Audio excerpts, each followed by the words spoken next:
October 8th, 2025, Louisiana State Police stood before cameras with news that ended one of the most intense manhunts in recent state history.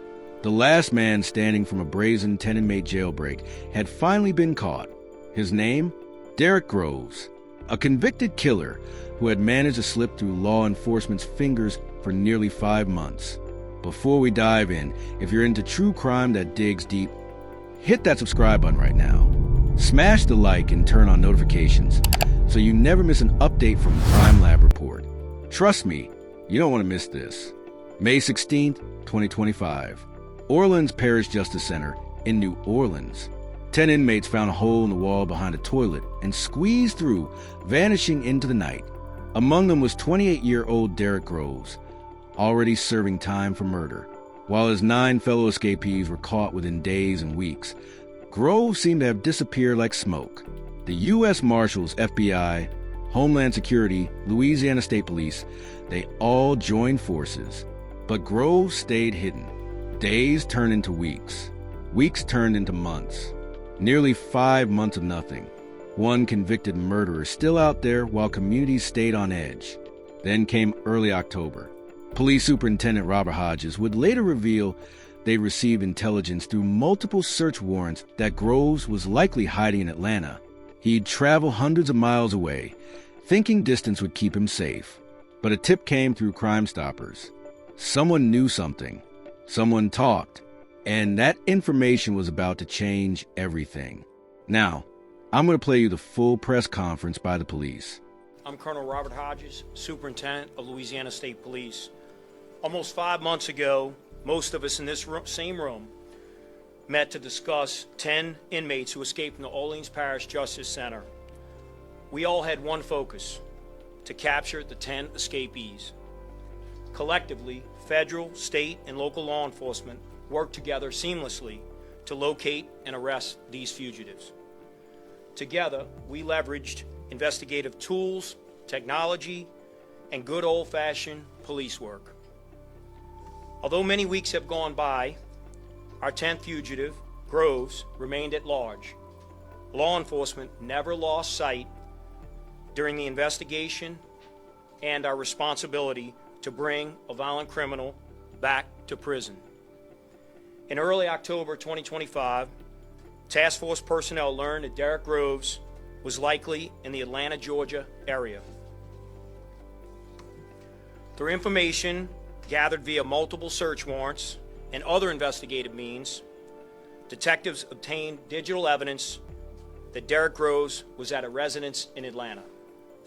Today, with the assistance of numerous law enforcement agencies, including the Atlanta Police Department and the U.S. Marshals Service, search warrants were executed at a residence in southwest Atlanta where Derrick Groves was ultimately taken into custody.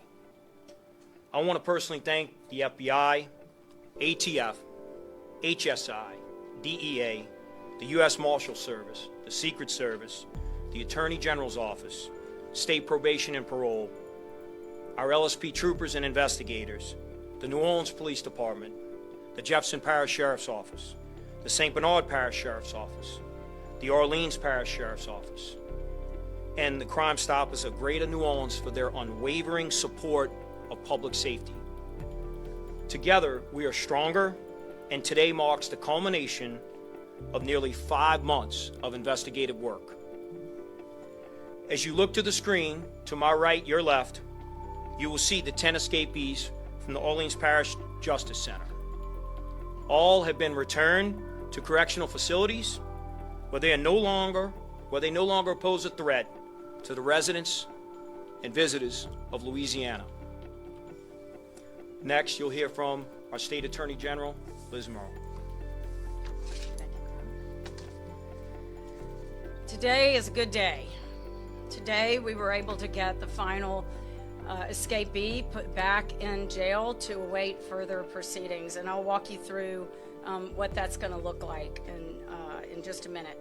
He has already been charged with 1 count of simple escape on June 30th, along with the other 9 defendants. He will be arraigned on those charges as soon as we get him back from Georgia.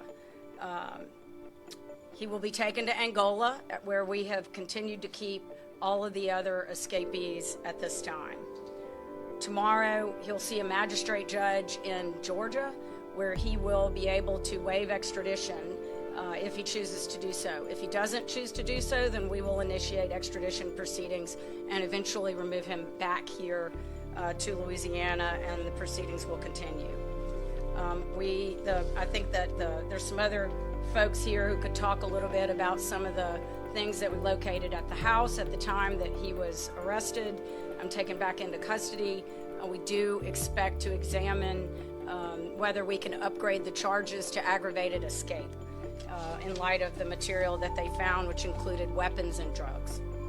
I want to walk you through just real quickly what his criminal history was. In 2019, he was convicted, he pled guilty on a DEA case involving guns and drugs. He was convicted in October 2024 on a 2018 double murder on Mardi Gras Day. That case involved 2 charges of second-degree murder and 2 charges of attempted second-degree murder. Jason Williams' office, I believe, handled all of that, all of those charges at the time. I think virtually the next day, he pleaded guilty to 2 counts of manslaughter for a different case. So he was awaiting sentencing for those matters, and he was scheduled for sentencing in December of 2024 when the judge at the time recused herself, and that triggered a number of proceedings to replace the judge in the case.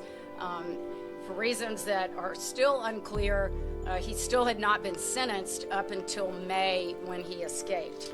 But I think the upshot of that is simply to remind you that this was a very dangerous individual. He is going to face jail time for a very, very long time, possibly, certainly life on the second-degree murders. Those he should have been sentenced to life in prison for, because that's the mandatory jail time for that. So he will also get additional time. We expect he'll be prosecuted in Georgia and possibly by the feds. So he's got a lot of trouble and a lot of things to answer to both the state of Louisiana and the state of Georgia. And I'd also point out that this has been extraordinarily taxing. You see all the law enforcement agencies who are up here who have been working diligently to try and get him back into custody. It's been expensive. It has been very scary for a lot of people, for staff at the DA's office, for victims and witnesses who might have been involved in some of these cases that implicated Derrick Groves. So, you know, it's a very unsettling thing to have somebody out like this and not know where he is and when we're going to have him back in custody. So today is a very good day.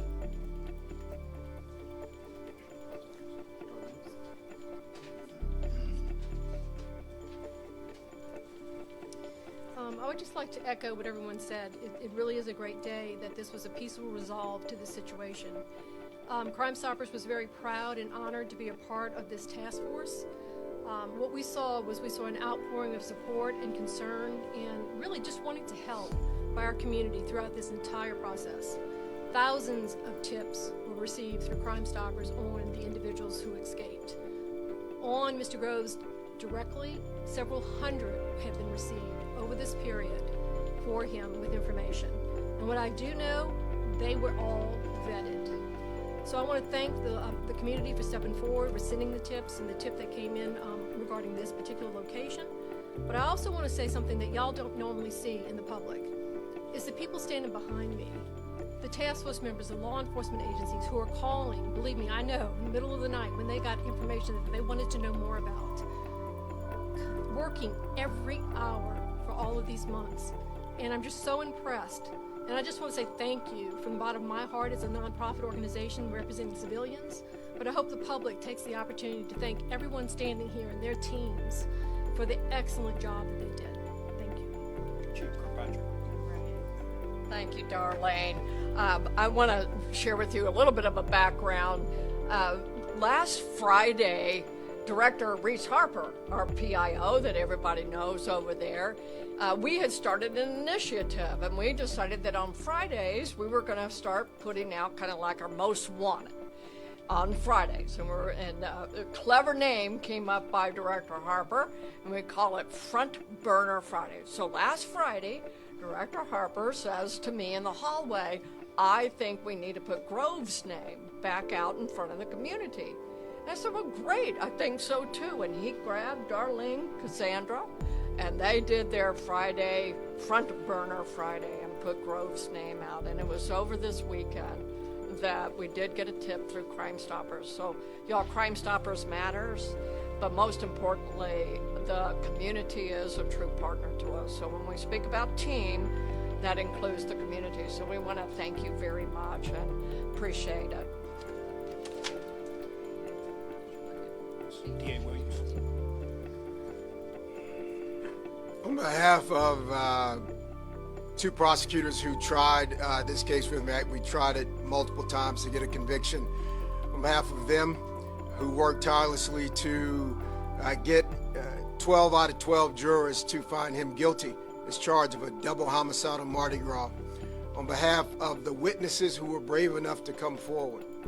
On behalf of the next of kin who still lived in the lower ninth ward during all those trials, I just want to say thank you to all of the law enforcement people who stayed on mission, who continued to work together. I know a lot of people in the public thought folks had given up. They thought this was over. But these men and women continued to work together, they stayed on mission, and they delivered for the people of this community.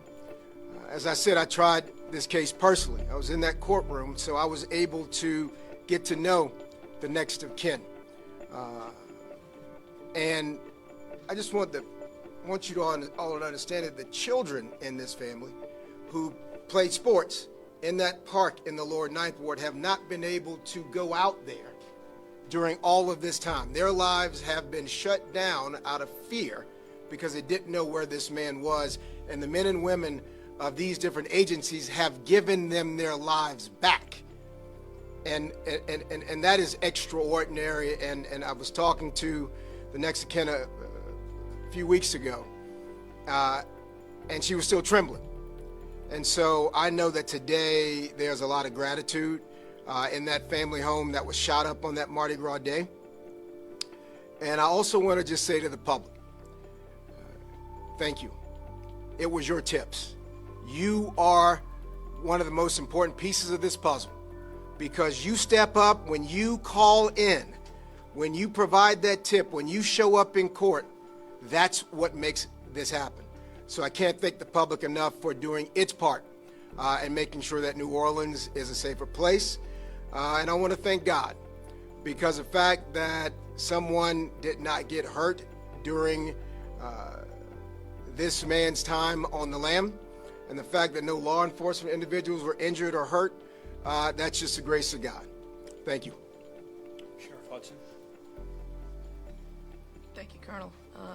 I'm not going to rename all of the agencies that helped here, but they're here up here at this dais, and I'm grateful for them. That's my word for today, just grateful. Thankful for all this help we got. Grateful that they're all back in custody. We look forward to him being sentenced and moving on to prison where he belongs. But again, want to just thank all of our partners and agencies for sharing information, making sure this could happen, and we can all move forward with our lives. I know that the grass is a little greener, the sky a little bluer for everybody today. Thank you.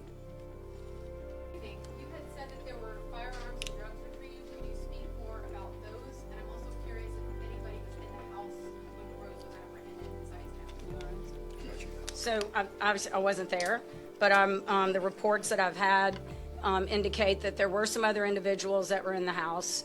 We would expect that there will be some charges that will follow for additional individuals who were aiding and abetting Derrick Groves, both here in Louisiana and in Georgia.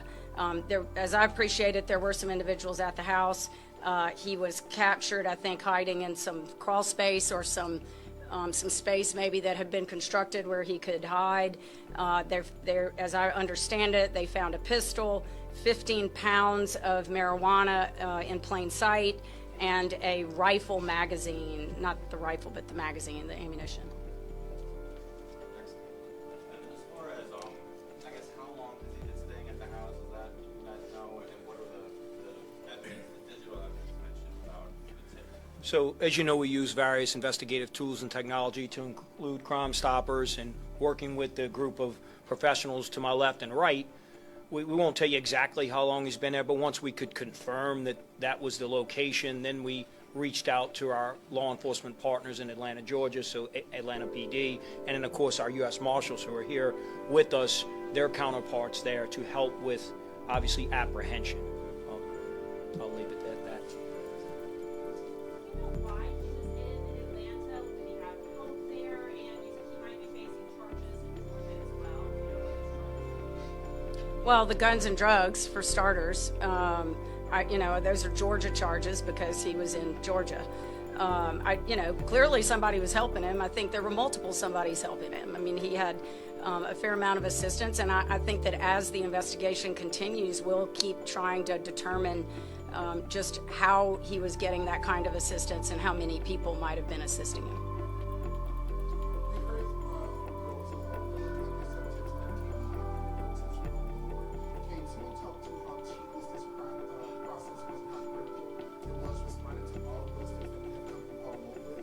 Well, as y'all know, October 16th will make 5 months. I mean, that's a long time. 10 fugitives. But as I mentioned in my earlier comments, we never lost hope. We never stopped with the investigation. Although other things have come up and you have to respond as a law enforcement agency to those immediate threats, we always stay dialed in and focused. It takes a lot of time to follow all leads, and we continue to do that even when none were captured and we were still waiting on Groves. But oftentimes we were just a little too close. As in prior conferences, I would say I'm confident that we're close, and we were. But because, as A.G. Merle stated, they kept getting assistance from family members, friends, and others, and they were always just a little one step ahead. As people move to different states and different cities and different dwellings where you have multi-family homes, there are other risks and things involved. So, as also stated, no one was injured in the course. The public, obviously these 10 fugitives that are now being captured, no law enforcement in the entire process.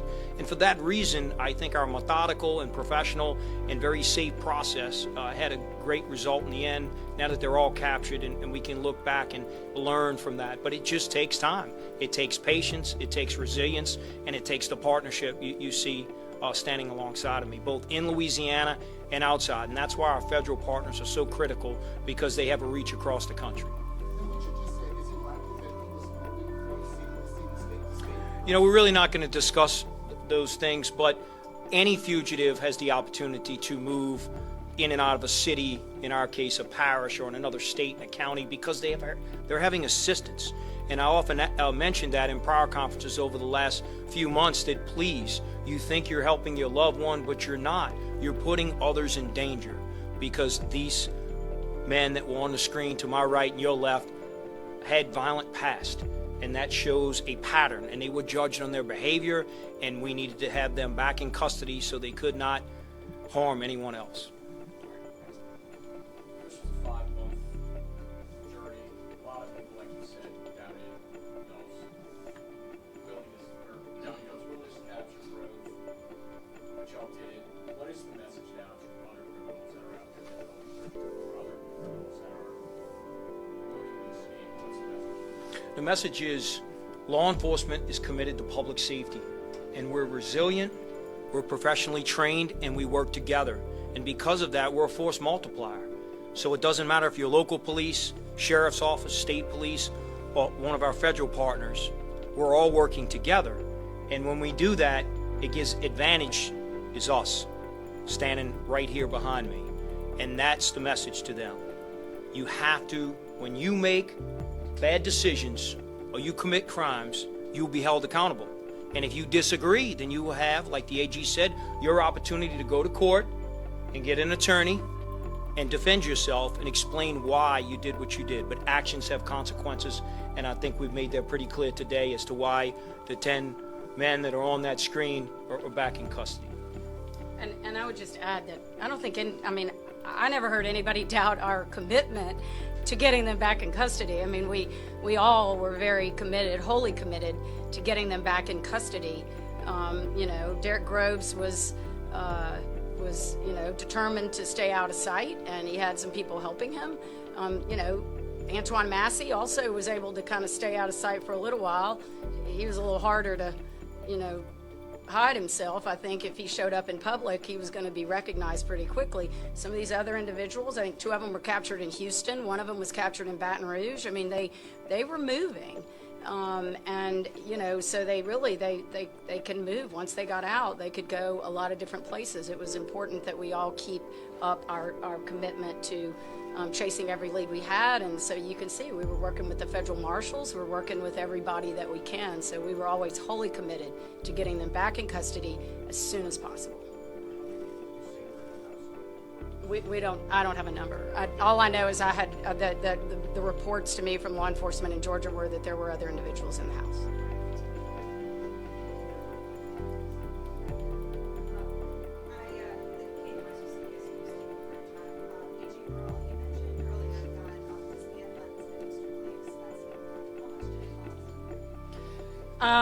I really wish I had a total number for you, but I can tell you that, in the early weeks when everybody was out and there was a command post set up, we had just about every law enforcement agency that we could pull in involved out on the street looking for these folks. And that was, time consuming and expensive for everybody. I can tell you that it was initially probably costing almost $1 million a day. I think that as the kind of, rhythm got into a different phase and we had captured most of them, and we were now looking at some people who were a little harder to detect and more committed and had more help, it changed sort of the nature of the investigation, and it took on a different kind of rhythm. But everybody's continued to work at it, and I know that we do track that information, and I think at some point we'll be able to give you a total. And a follow-up for Chief Kirkpatrick. I loved how you mentioned how a local initiative, getting out fugitives on Fridays back on the front burner, really helped get this back, some fire under the feet. Had the trail gone cold prior to this initiative, would you stop receiving as many tips? Could you describe a little bit about the investigation prior to that initiative? Well, I'll mirror what the AG said as well as the colonel. We continued to do the follow-up on every tip that came in, but some of those tips were not local. They were from other cities, and so because of that, you have other agencies who are taking leads and having to do those types of follow-up investigations. So the fact of the matter is, thanks to the public, we say all the time, we're not interested in your name, we just want your information, and someone came forward, and that helped us. So that's all I can tell you about that. But no, we just kept at it, and everybody kept at it. So whoever's agency or jurisdiction, even out of state, we were pressing on everything that we heard. And then finally, you talked about how we kept missing. We Yeah. seem to be one step ahead. Could you just explain why you think it might have taken so long to find this last week? Well, it's no secret. Many things and lessons are online, and even our criminals have those who are helping them, and they have an opportunity to get other phones and other resources, whether it's someone bringing them food or a new location to live or a new phone, smartphone. But social media, I think, is very helpful to us, but at the same time, it moves very quickly. And so when you have information, and as we saw early on in the investigation, they tried to put out some things that were old information, and of course many of y'all in the room wanted to know how long ago or why didn't we get them. Well, it's not that simple. Everything you see online obviously is not true. You don't know the date, the time, the location. You don't know when it was actually put up or when it took place, even though maybe it was uploaded at a certain time. It's different to certain websites. But I think it just shows that we can't underestimate those who want to commit crimes, that many of them have the same knowledge of those who are non-criminals. And I think, the advantage is we have all of these agencies, and we have people that are specifically trained in that investigative tools and technology that helps us be one step ahead. And I think today, just to reiterate, it just signifies cooperation, and more importantly, that you're going to get tired, but we're not. And I think we showed that over the last 5 months, regardless of what the cost is. And there is a cost, not just a financial cost, but a mental and physical toll on our men and women in law enforcement. But we weren't going to lose sight of our obligation to public safety and keeping this state safe. Thank you. Yeah, and I wanted to add one thing too, just to kind of ask the public, because I think that, Derrick Groves is clearly a very dangerous person, and he's been convicted of committing several murders. He's pled guilty to several murders. If he is now back in custody, and if anybody in the public was scared to come forward and give us information that might have related to the escapes or to anything else related to him or any one of these other individuals while he was still out, then I want to encourage them to reach out to Crimestoppers or to someone else in law enforcement so that we can collect that information from you now, because he is a dangerous individual, and I can understand why people might have been afraid to come forward before now, but we want to reassure the public they are back safely in custody. They will be held at Angola. I think he will end up spending a long time there.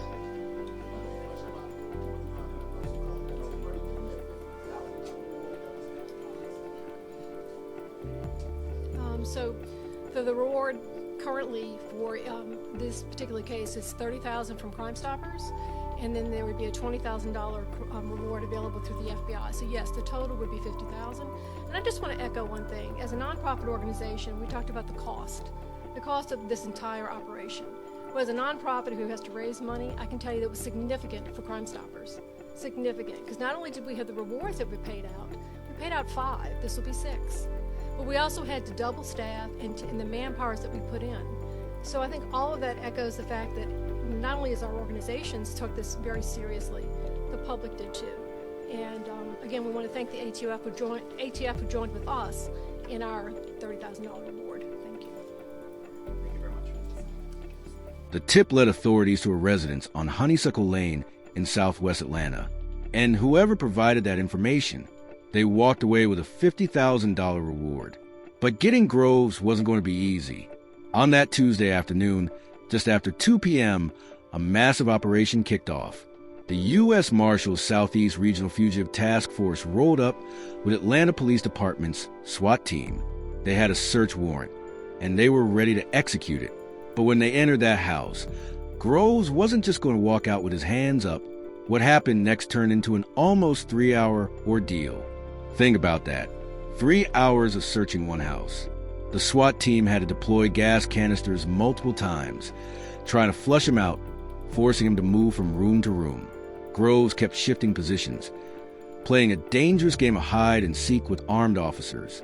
Eventually, the gas pushed him down into the basement. But even then, he wasn't done hiding. They brought in a Clayton County Sheriff's police dog to track him. That K-9 led them to a crawl space, a tight, dark crawl space where Groves had wedged himself, probably thinking he could outlast them. He couldn't. When officers finally pulled him out, he was alone in that house. No injuries, no shots fired. He came out without incident, but the evidence around him told another story.